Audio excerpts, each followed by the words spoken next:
अब मैं कावेरी से कैसे कहता कि मेरी जिंदगी में सोनिया नाम की एक हसीन परी आ गई है, जिसने मेरे दिल और दिमाग पर अपने इश्क का ताला लगा दिया है। कई बार तो मेरे मन में यह भी ख्याल आया कि मैं कावेरी को तलाक देकर सोनिया को अपनी जिंदगी में ले आऊं। लेकिन फिर दूसरे ही पल मोनू का ख्याल आते ही मुझे अपनी यह सोच बेमानी सी लगने लगती। कहीं घूमने चलते हैं। कहाँ लेकर चलोगे? जहां तुम कहो। आज तो मेरा घर पर ही आराम करने का मूड है, फिर देखते हैं। इतना कहकर सोनिया ने मेरा फोन काट दिया। उससे फोन पर बात करने के बाद मेरी बेचैनी और भी बढ़ गई। पता नहीं मुझे क्या हो रहा है आजकल। जब तक उसे ना देखूं मुझे चैन ही नहीं आता। वैसे मैं कोई सड़क छाप रोमियो या कॉलेज में पढ़ने वाला वह नौजवान नहीं हूं जो अपना दिल हथेली पर लिए फिरता है। मैं एक शादीशुदा इंसान हूं जिसका एक प्यारा सा छोटा बेटा भी है। लेकिन क्या सिर्फ शादीशुदा होने से ही हमारी सारी भावनाएं दिल के किसी कोने में सिमट कर रह जाती है? आखिर शादीशुदा मर्दों को भी तो प्यार करने का अधिकार है, क्योंकि दिल तो आखिर दिल है। अब तक तो मैं सिर्फ और सिर्फ अपने काम पर ही ध्यान देता आया हूं, और शायद इसी वजह से मैं अपने बॉस के दिल में अपनी जगह बना पाया हूं। ऑफिस का कोई भी जरूरी काम हो, उसे पूरा करने के लिए मुझे ही बुलाया जाता है। मैंने अपनी मेहनत से एक अच्छी पोजीशन अचीव की है। इसी वजह से ऑफिस का सारा स्टाफ मेरी बहुत इज्जत करता है। लेकिन सोनिया ने अपने दिलकश अंदाज और बात करने के अनूठे ढंग से कब मेरे दिल में अपनी जगह बना ली, मैं समझ ही नहीं पाया। यही नहीं, वह अपने काम को भी बहुत महत्व देती है। शायद इसी वजह से भी मैं उसके नजदीक आता चला गया, क्योंकि जो लोग अपने काम को महत्व देते हैं, मैं उन लोगों को बहुत इज्जत देता हूं।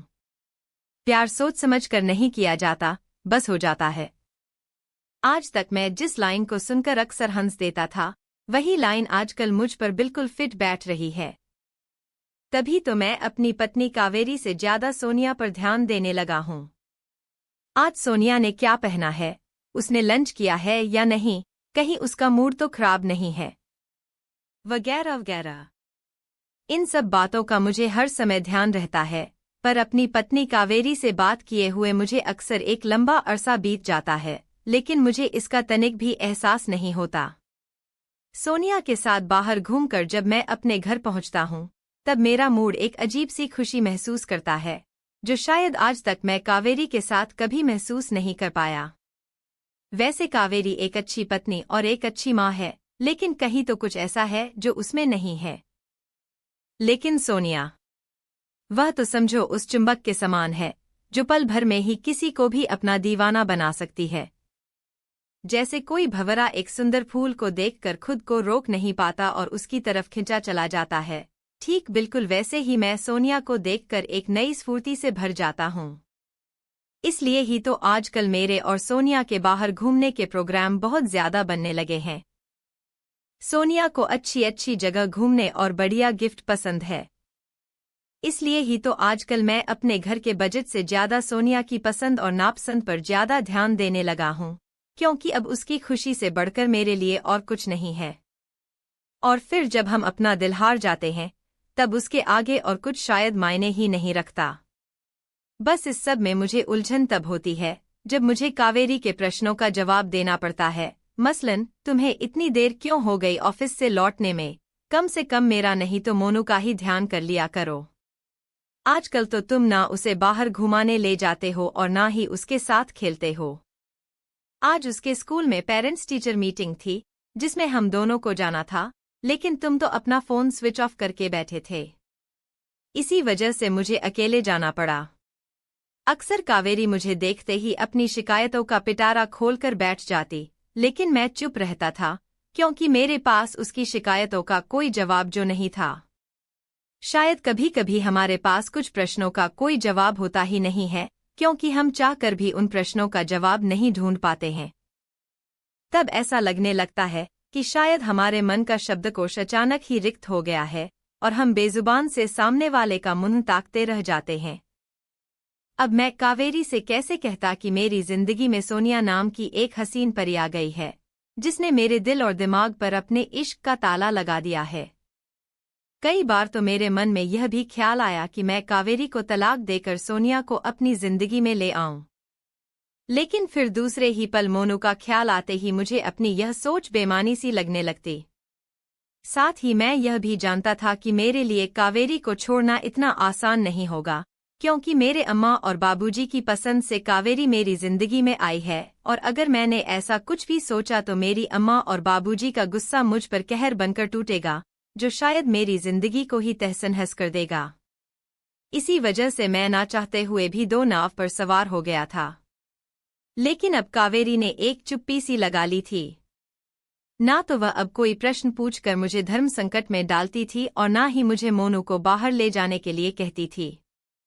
अक्सर मोनू से ही मुझे पता चलता था कि वह और कावेरी अब दोनों अकेले ही बाहर घूमने फिरने जाने लगे हैं। कभी पिकनिक तो कभी सर्कस। मोनू के मुंह से यह सब सुनकर मुझे अजीब तो लगता था, लेकिन मैं क्या कर सकता था। तब मैंने अपनी सोच का क्षेत्रफल बढ़ाया और खुद को समझाते हुए सोचने लगा, चलो अच्छा हुआ कि कावेरी और मोनू ने मुझे परेशान करना छोड़ दिया है, वरना उनकी रोज-रोज की चिकचिक से मेरा अच्छा वाला मूड घर लौटते ही खराब हो जाता था। वैसे भी कोई किसी की नाराजगी कब तक सहेगा, क्योंकि सहनशीलता की भी तो एक सीमा होती है, और फिर अब तो मेरी और सोनिया की नज़दीकियां और भी ज्यादा बढ़ने लगी थी। ऐसे में मेरा वापस लौटना असंभव ही लग रहा था। आजकल तो मैं और सोनिया लव बर्ड्स बने हुए प्रेम के आकाश में उड़ते रहते हैं।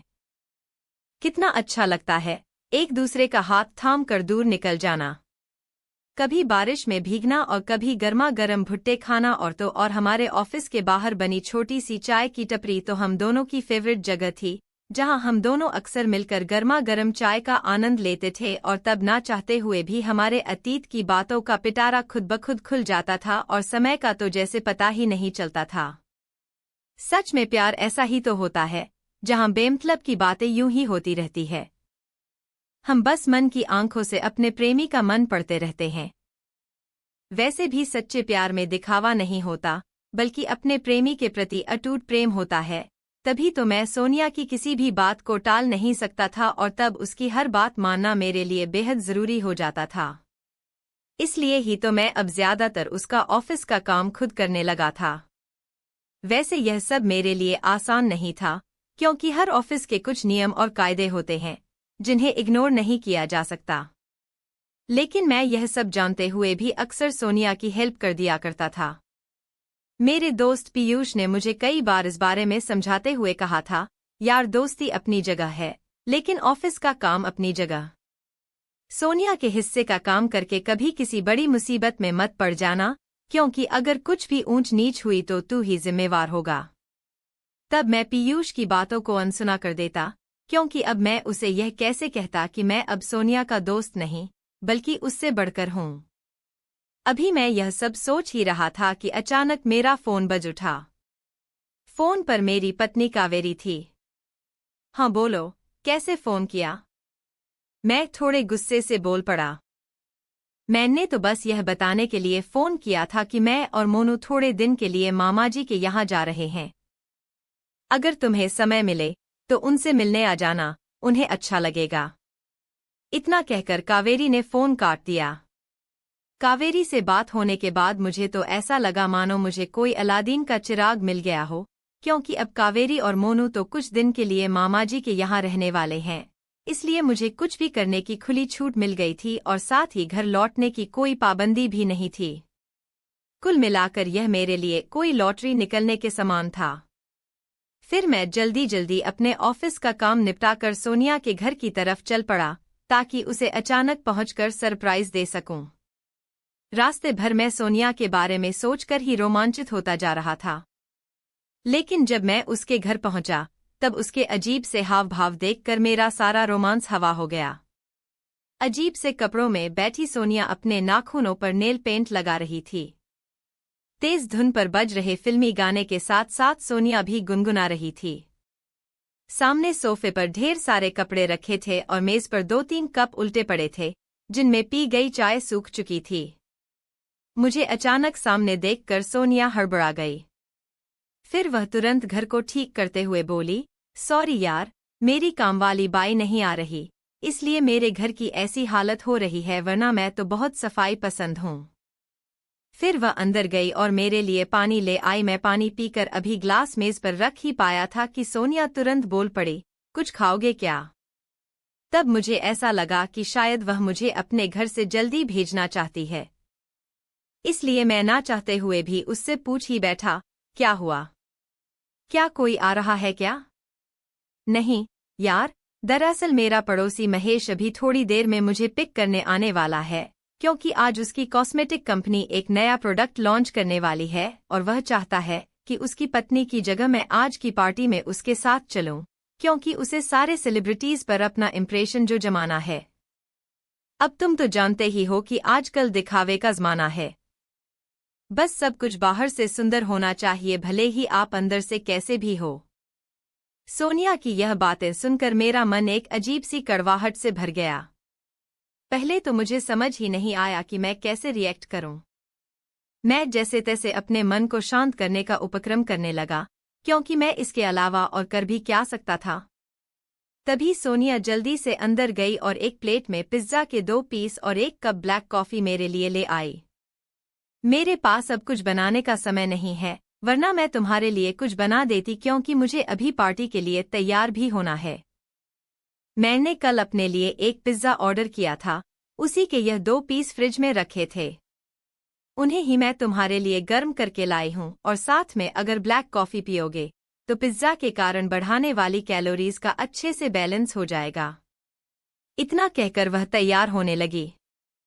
फिर मैं चुपचाप पिज्जा के पीस खाने लगा, क्योंकि मेरे पास इसके अलावा कोई और ऑप्शन भी नहीं था और मुझे बहुत तेज भूख भी लगी हुई थी। जैसे तैसे मैं अभी ब्लैक कॉफी खत्म कर ही पाया था कि अचानक सोनिया मेरे नजदीक आई और तेजी से हंसते हुए बोली, वैसे देखा जाए तो तुम सारे मर्द एक जैसे हो, मतलब शादीशुदा होते हुए भी तुम लोगों को कुंवारेपन का मजा लेना होता है। अरे, अगर ऐसा ही था तो तुम लोगों ने शादी ही क्यों की? वैसे इस सब में मुझे बहुत मजा आता है, क्योंकि तुम जैसे रंगीन मर्दों को अपना शिकार बनाना भला किसको अच्छा नहीं लगेगा। आज तक तो मैं उसकी इसी मुस्कुराहट का दीवाना था, क्योंकि उसके कोमल होठों के बीच चमक रहे दांतों की पंक्ति मुझे बहुत लुभाती थी। लेकिन अब मुझे सोनिया की इसी मुस्कान से एक अजीब सी कोफ्त हो रही थी। आज मुझे उसकी यह हंसी किसी राक्षस की हंसी जैसी लग रही थी, जिसके लिए किसी की भी भावनाओं से खिलवाड़ करना बेहद आसान होता है। रुक जाओ, महेश से मिलकर जाना, सोनिया ने अपना मेकअप ठीक करते हुए कहा। तुम्हें उससे मिलकर अच्छा लगेगा।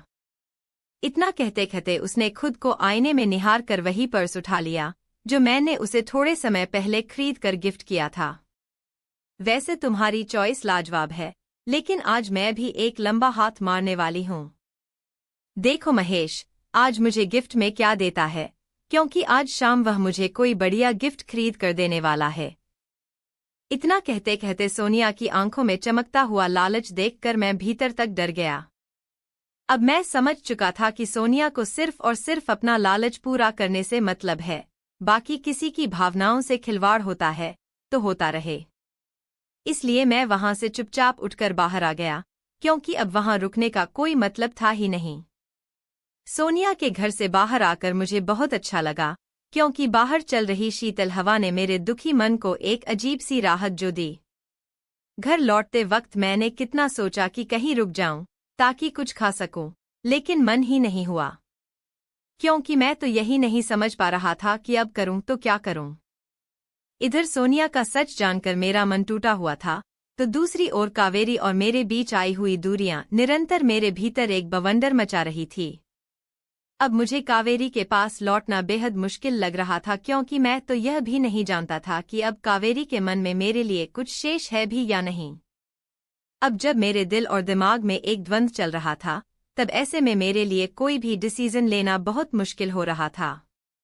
इसलिए खुद को शांत करने के लिए मैं बाथरूम में घुस गया और गर्म पानी से नहाकर जब बाहर निकला तब मैं काफी अच्छा महसूस कर रहा था।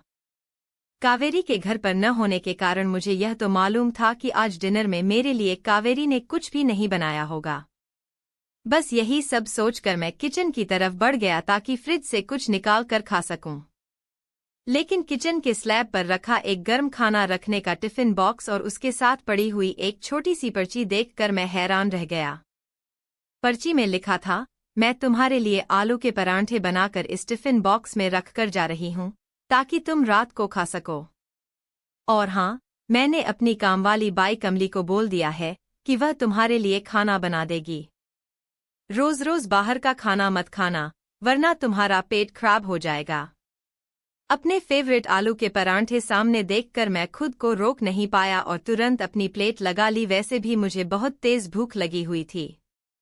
जैसे जैसे मैं परांठे खाता गया वैसे वैसे मेरे दिमाग और दिल अपने आप शांत होते चले गए, क्योंकि मेरे इतने खराब व्यवहार के बावजूद भी कावेरी का मेरे प्रति चिंता करना दर्शा रहा था कि हम दोनों के बीच अभी भी बहुत कुछ बचा है और जो कुछ भी हमारे रिलेशनशिप के बीच बिगड़ा था, अब उसे ठीक करने की जिम्मेदारी मैंने अपने कंधों पर ले ली थी।